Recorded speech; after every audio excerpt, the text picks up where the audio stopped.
Hello, you're listening to Work From Home, a Lower Street podcast where we help you stay connected, productive and sane whilst working remotely.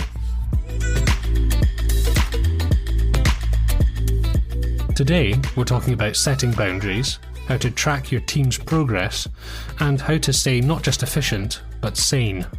First up is a blog on Skillcrush.com, and this is a resource talking about how you can balance your work and home life when they are one and the same. A few interesting points from this that I've pulled out are, first of all, taking your days off seriously. This is the idea that it is so easy for work to intrude on your personal life when you work from home, and so you should really be serious when you are taking time off, because it is so easy for work to infiltrate its way back into your life.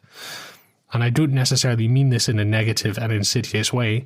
It can seem very helpful and very easy to just spend that 2 minutes replying to an email because you can, and the fact that you can do it so easily makes it incredibly attractive to do.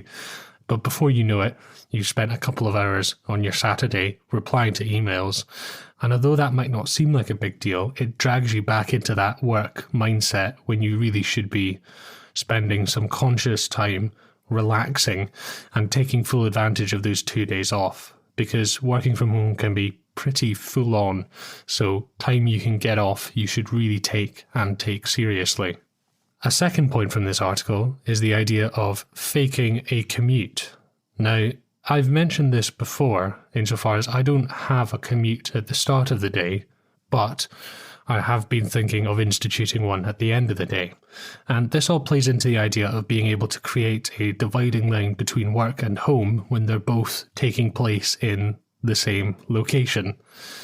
So whether you draw that line by cooking something, or by doing some exercise, or by faking a commute, it can all really help to set boundaries between the two. So for me, it's often exercise. Sometimes I will just go and stand outside or head down to the local park, and that really does help set one aside from the other. But looping back to the first point about taking your days off seriously, once you've done this, you then need to be really disciplined about not dipping back into work. Otherwise, the line gets blurred all over again. Next up is a piece of team tracking software called Idonethis.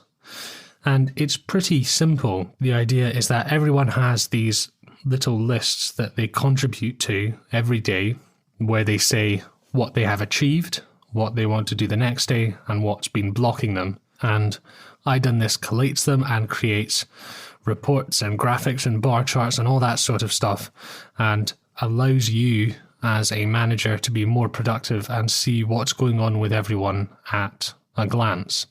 And that's the important part, is being able to really quickly check up on what everyone's doing.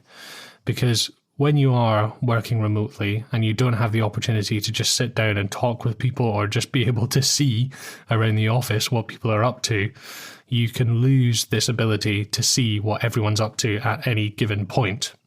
So having a tool like Idonethis that you can use to check in with people and see what they're up to at any given point is really important.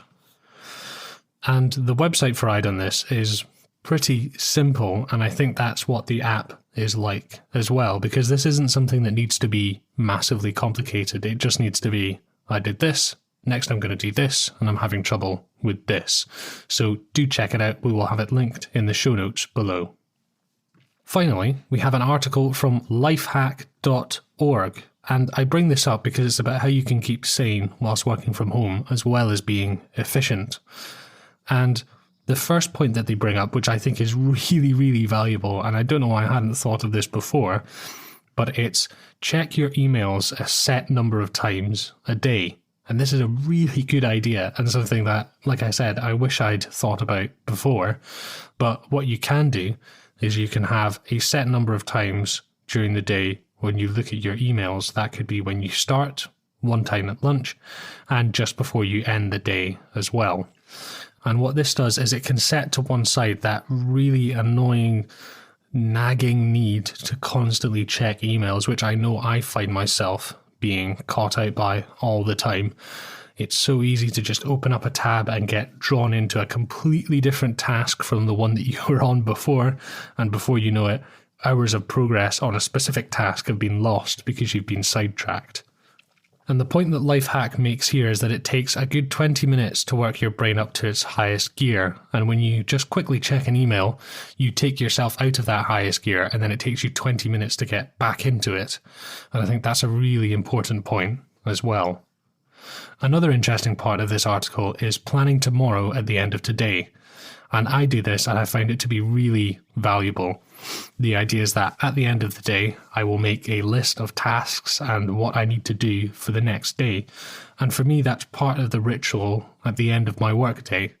So if I'm thinking about, switching off and delineating between work and life, the process of writing this list down at the end of the day, getting it clear in my head what I need to do, that really helps me switch off, because I've done everything that I needed to do for the day. I know what I need to do for tomorrow, and there's not really much thinking left to do. So all I need to do at that point is switch off the work PC, step away, and make sure that I don't check emails immediately after, in quotes, switching off.